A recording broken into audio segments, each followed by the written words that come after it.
लाहौर के चिल्ड्रन अस्पताल में इलाज करवाने आया 3 साला बच्चा खुले मैन हॉल में गिरकर जाँ बहक हो गया।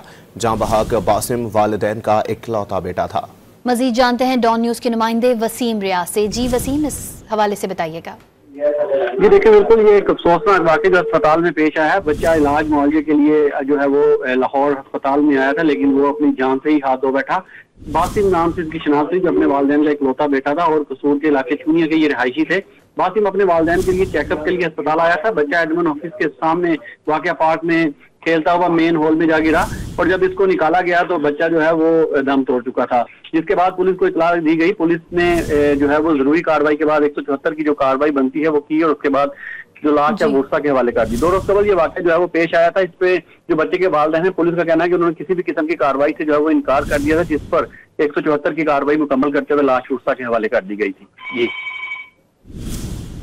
बहुत शुक्रिया वसीम रियाज, हमें अपडेट कर रहे थे। अपने नाजरीन को अपडेट करें कि चिल्ड्रन अस्पताल में इलाज के लिए आने वाला 3 साला बच्चा खुले मैन हॉल में गिरकर जाँ बहक हो गया है। वजीर आला मरियम नवाज ने वाक़ये का नोटिस लेकर जिम्मेदारों का तयन करके कानूनी कार्रवाई की हिदायत कर दी है।